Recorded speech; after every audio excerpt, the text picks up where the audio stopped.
ایک زندگی جو ابھی ہم گزار رہے ہیں یہ دنیا کی زندگی ہے اور ایک زندگی ہے آخرت کی۔ یہ دنیا کی جو زندگی ہے یہ محدود ہے، یہ آپ کو یہ ڈکی چھپی بات نہیں ہے۔ بچہ بچہ جانتا ہے کہ جو اس دنیا سے رخصت ہو جاتا ہے وہ نہ واپس آتا ہے اور نہ کوئی آیا ہے۔ آپ کو میں ایک بات مزے کی بتاؤں، میری چھوٹی بیٹی اب 2 سال پہلے کی بات ہے، ابھی اس کی 6 سال عمر ہے۔ 4 سال پہلے میں نے اس کو کہا کہ جب میں مر جاؤں گا تو تم میرے ساتھ قبر میں جاؤ گی۔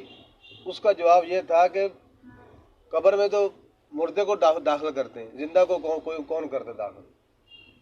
اس کو بھی یہ پتا تھا، 4 سال بچی کو بھی یہ پتا ہے کہ قبر کے اندر انسان اکیلے نہیں جانا ہے۔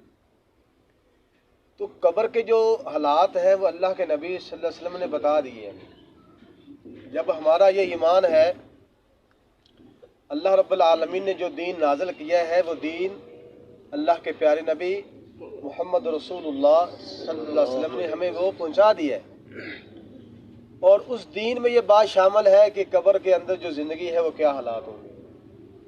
ہم ہر روز اپنے کام کاج میں جاتے ہیں لیکن نہیں جاتے تو ہم قبرستان نہیں جاتے، جس کے بارے میں اللہ کے نبی صلی اللہ علیہ وسلم نے فرمایا تھا، صحیح مسلم میں ہے کہ قبروں کی زیارت کیا کرو تاکہ تمہیں موت یاد آئے۔ آج ہمیں سوائے موت کے باقی سب کچھ یاد ہے، کاروبار کے معاملات یاد ہیں، کس کو ٹیلی فون کرنا ہے، کس کو رپلائی کرنا ہے، سب یاد ہے۔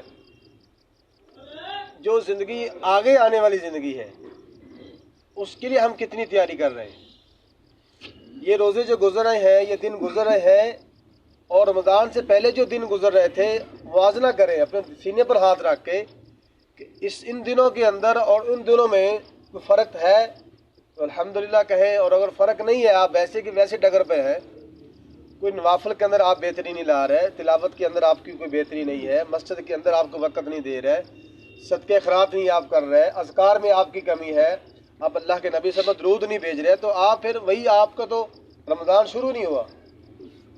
بھائی اپنے اندر بہتری کی ضرورت ہے۔ وہ آگے والی جو زندگی ہے وہ قبر کی زندگی ہے۔ اللہ کے رسول صلی اللہ علیہ وسلم نے فرمایا تھا، ابو داؤد میں، ابن ماجہ میں صحیح سند کے ساتھ حدیث ہے، خلیفہ سوم عثمان غنی رضی اللہ تعالیٰ عنہ، ان کی شان دیکھیں، ان کو اللہ کے نبی صلی اللہ علیہ وسلم نے زندگی کے اندر جنت کی بشارت دی۔ جو 10 لوگوں میں شامل ہے ان کے اندر ان کا نام بھی شامل ہے، اور ان کی آخرت کے حوالے سے، قبر کے حوالے سے کتنی فکر ہے یہ آپ اندازہ کریں اس بات سے۔ حالانکہ جنگ تبوک کے موقع پر اللہ کے نبی صلی اللہ علیہ وسلم نے جب حکم دیا تھا صدقہ کرنے کے حوالے سے، تو یہ اپنی جو جولی ہے نا دینار سے بھر کر لے آئے، اور اللہ کے نبی صلی اللہ علیہ وسلم سامنے آ کر اس کو انڈیل دیا، اور اللہ کے نبی صلی اللہ علیہ وسلم ان کو ایسے اوپر نیچے کر رہے ہیں ہاتھ سے، اور یہ ساتھ فرما رہے ہیں کہ اے عثمان، آج کے بعد اگر تو کوئی بھی عمل نہ کرے تجھے کوئی پرواہ نہیں ہے، کوئی نقصان نہیں تجھے۔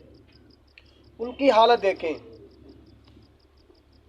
وہ جب قبرستان جاتے زاروں کتار ہوتے، حتیٰ کہ ان کی داڑھی بھیگ جاتی۔ آج ہماری حالت کیا ہے؟ ہمارے آنسو نہیں نکلتے۔ اگر ہم اللہ کے سامنے اپنے گناہوں پر معافی، اپنے گناہوں پر نادم ہو جائیں اور یہ کہیں کہ یا اللہ جو کچھ مجھ سے ہوا تو مجھے معاف کر دے، اللہ یقین جانے اللہ کے نبی صلی اللہ علیہ وسلم فرماتے ہیں کہ اللہ تعالیٰ بندی کی توبہ سے اتنا خوش ہوتا ہے، ایسی مسلم میں الفاظ موجود ہے کہ ایسا بندہ جس کا ایک ایسا اونٹ یا ایسا کوئی جانور جس پر اس کا ذات راہ موجود ہو، اور ایک ایسی بستی میں ہو، ایسی جگہ پہ ہو جو بالکل ویران ہو، اور پھر وہ کچھ دیر کے لیے کسی سائے کے نیچے رکتا ہے، اور پھر وہ جب اٹھتا ہے تو اس کا وہ جو جانور ہے وہ گم پاتا ہے، وہ تو پھر وہ وہیں آ کر بیٹھ جاتا ہے اس کو تلاش کرنے کے باوجود، تو پھر وہ دیکھتا ہے کہ اس کا اونٹ جو ہے اس کے سامنے کھڑا ہوتا ہے۔ وہ خوشی کے بارے میں یہ کہتا ہے کہ اپنے اللہ کو کہتا ہے کہ اے اللہ تو میرا بندہ ہے اور میں تیرا رب ہوں۔ اللہ تعالیٰ اس سے بھی زیادہ خوش ہوتا ہے جب بندہ توبہ کرتا ہے۔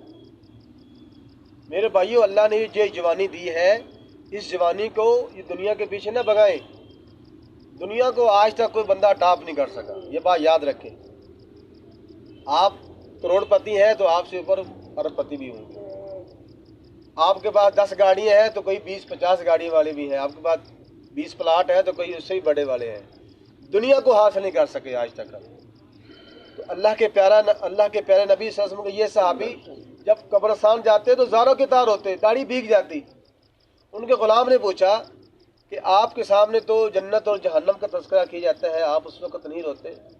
تو عثمان غنی رضی اللہ تعالیٰ نے فرمایا کہ میں نے سنا ہے اللہ کے نبی صلی اللہ علیہ وسلم سے، آخرت کی سب سے پہلی منزل قبر ہے، اور جو بندہ قبر میں کامیاب ہو گیا، جس کی زندگی قبر کی زندگی آسان ہوگی، جس کی قبر جنت کے باغوں میں سے باغ بن گئی، جس کی قبر کو وسیع اور فراہ کر دیا گیا، جس کی قبر کے اندر جنت کا بچھونا بچھا دیا گیا، تو اللہ کے نبی صلی اللہ علیہ وسلم نے فرمایا کہ یہ قبر آخرت کی پہلی منزل ہے، جو اس میں کامیاب ہو گیا آگے والی منزلیں اس سے آسان ہوں گی، اور جو اس میں ناکام ہو گیا اس میں اس کی پکڑ ہوگی۔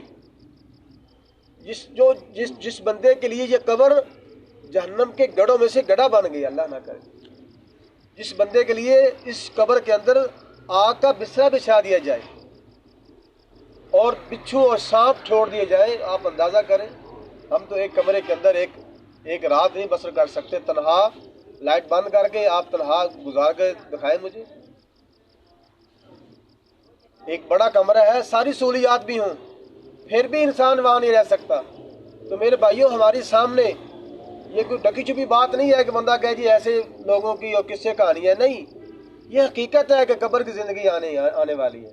ہم میں سے ہر ایک نے قبر میں جانا ہے، ہر ایک کو موت آنی ہے، اور اللہ رب العالمین نے یہی فرمایا ہے، اعوذ باللہ السمیع العلیم من الشیطان الرجیم من حمزہ ونفخہ ونفثہ کل نفس ذائقۃ الموت، ہر نفس کو موت کا ذائقہ چکھنا ہے۔ موت، بندہ موت سے بھاگ نہیں سکتا۔ یہ بات یاد رکھیں، جو آپ کی زندگی ہے وہ لکھی جا چکی ہے، آپ کی پیدائش سے قبل آپ کی عمر لکھی جا چکی ہے، اور اللہ کے نبی صلی اللہ علیہ وسلم نے فرمایا، ترمذی میں، ابو داؤد میں صحیح حدیث ہے، جب تک بندہ 4 سوالوں کے جواب نہیں دے گا، 4 سوالوں کے، وہ اپنے قدم جو ہے وہ ہلا نہیں سکے گا۔ سب سے پہلا جو سوال ہے اس سے پوچھا جائے گا اس کی جوانی کے بارے میں، اس کو اللہ نے صحت دی، جوانی دی، وہ جوانی کن کاموں میں گزار کر آیا؟ لڑنے جھگڑنے میں گزار کر آ گیا، لوگوں کے معاملات ٹھیک کرنے میں گزار کے آ گیا، کاروبار کرتے گزار کے آ گیا، کن کاموں میں صرف کر دی اس نے؟ جس جوانی کے بارے میں اللہ کے نبی صلی اللہ علیہ وسلم آیا تھا، جو بندہ، صحیح بخاری سے مسلم ہے کہ جو بندہ جوانی کی حالت میں اللہ کی عبادت کرتا ہے وہ اللہ رب العالمین کے عرش کے سائے میں ہوگے۔ بڑھاپے میں آؤ تو بندہ مسجد ہی آتا ہے، اور کہاں جائے گا؟ وہ کام اس سے نہیں ہوگا، بھول جائے گا، وہ لین دین کا اس سے بھول جائے گا، وہ یا وہ کسی کو دے جائے گا زیادہ، تو یا پھر وہ کوئی اس سے چھین کر لے جائے گا کوئی۔ تو اس لیے وہ بڑھاپے میں تو اس کو مسجد آنا ہے۔ یہ میں نے سنا کہ لوگوں سے سنا بھی ہے، دیکھا بھی ہے، بڑھاپے میں آ کر وہ کہتے ہیں بس جی مسجد ہو، بات ٹھیک ہے، اب اور کام نہیں ہے نا، اور کام کر نہیں سکتا، وہ اس کے پاس اور وسائل نہیں ہے، وہ اور کوئی نہیں کام کرے گا، اس کو پتہ چل جاتا ہے، وہ زندگی کے اس تجربے سے گزر چکا ہے جس سے آج ہم نہ واقف ہیں۔ وہ سمجھ چکتا ہے کہ بیٹے اور بیوی کا اور بھائیوں کا، رشتہ داروں کا کیا مقام ہے، یہ آگے میرے کیا کام آئیں گے، ان کی خاطر میں کیوں اپنی زندگی تباہ کر رہا ہوں۔ تو جوانی کو عبادت کے اندر گزاریں۔ عمر جو ہم نے 20 30 50 60 سال ہمیں عمر ملتی ہے، وہ کن کاموں میں گزار کر آئے ہو؟ پیسہ اکٹھے کرنے میں لگے رہے، اس کو جمع کرتے رہے، اس کو گنتے رہے کہ آج 1 لاکھ ہو گیا جی، 2 لاکھ ہوگا جی، 5 لاکھ ہو گئے تو یہ پلاٹ والا جو ہے نا، میں نے یہ پلاٹ لے لینا ہے، بڑا کام اس نے کیا۔ یہ ہماری سوچ ہے، ہماری نیکی کی سوچ نہیں ہے کہ ہم نے یہ نیکی کرنی ہے۔ ہماری سوچ کیا ہے؟ دنیا کی سوچ ہے۔ بچوں کو پڑھا رہے ہیں جی، کیا کرنا ہے جی، کوئی اچھی جاب مل جائے گی جی، کیا بات ہے، یہ ہماری سوچ ہے۔ بھائی اس بچے کو آپ دین دیں، اس کو بولیں آپ نے جو روزی کمانی ہے وہ اس حد تک آپ کی ہو کہ آپ کسی کے سامنے ہاتھ نہ دراز کریں۔ اتنا نہ ہو کہ وہ دنیا داری ہو جائے اور دین کو وہ چھوڑ دے۔ اللہ کے نبی صلی اللہ علیہ وسلم کہ پھر اس سے سوال کیا جائے گا اس نے پیسہ کہاں سے کمایا، کہاں سے کمایا پیسہ۔ ایسا نہ سمجھے کہ ہم جو پیسہ کما رہے ہیں ہمیں مطلب ٹھیک ہے جی ہماری مرضی جہاں چاہے ہم عیاشیاں کریں جی، ایسا نہیں ہے۔ یہ سوال ہوگا کہاں سے کمایا، کن کاموں میں خرچ کر دیا، عیاشی میں لگا دیا، ریاکاری میں لگا دیا، ایسے ہی اڑا دیا جی چلو جی پیسہ ہے جی کیا بات ہے جی۔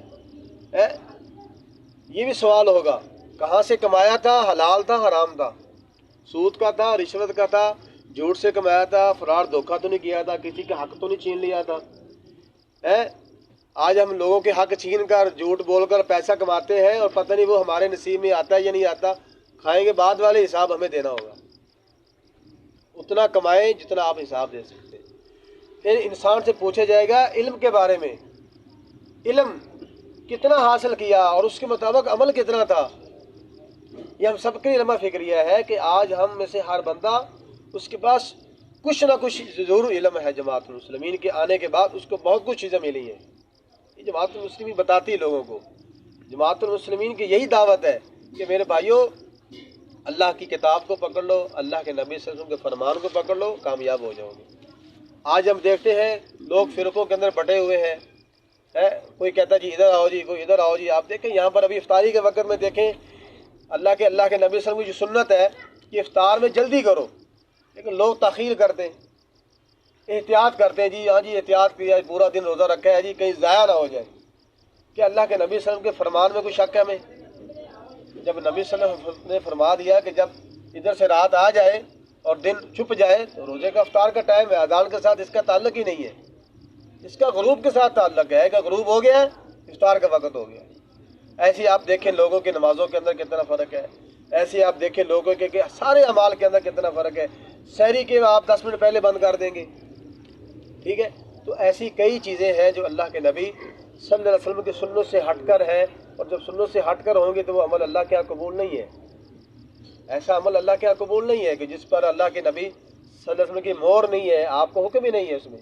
مسلم میں الفاظ موجود ہے من عمل عملا لیس علیہ امرنا فہو رد۔ جس شخص نے ایسا کوئی عمل کیا جس پر ہماری مہر نہیں ہے، ہمارا حکم نہیں ہے، وہ رد ہے۔ وہ نیکی سمجھ کے کرتا رہے، چلے کاٹتا رہے، اس کے ماتھے پہ سجدے پہ ایک نشان بھی ہوں گے، کاٹتا رہے وہ۔ تو میرے بھائیوں آخرت کی جو زندگی ہے اس کے لیے تیاری کریں۔ قبر کی زندگی جو ہے وہ آنے والی ہے، وہ ضرور آ کر رہے گی۔ قیامت سے پہلے ہماری جو قیامت ہے وہ موت ہے، ہماری موت آ گئی جس بندے کی، اس کی قیامت آ گئی، اس کا جو ہے نا آگے کی زندگی شروع ہوگی اس کی۔ اور جب تک وہ 50,000 سالہ دن نہیں آئے گا نا، وہ قبر کے اندر ہی اس کے ساتھ جو معاملات ہوں گے نا وہ طویل حدیثیں ہیں، پھر کبھی انشاءاللہ بیان کروں گا، تو اس کی تیاری کریں۔ آپ اپنے معاملات کو دیکھیں، ہر چیزوں کو دیکھیں کہ آپ اس کو معیار کے مطابق رکھیں، رشتوں کو اصول کے مطابق چلائیں، ہر چیز کو۔ اللہ تعالیٰ سے یہ امید ہے کہ اللہ تعالیٰ ہماری آگے کی زندگی اللہ تعالیٰ آسان کر دے، قبر کی منزلوں کو اللہ آسان کرے، اور دنیا کے آزمائشوں سے اللہ تعالیٰ محفوظ رکھے، ہر قسم کی آزمائش سے اللہ تعالیٰ محفوظ رکھے۔ اقول قولی ھذا استغفر اللہ۔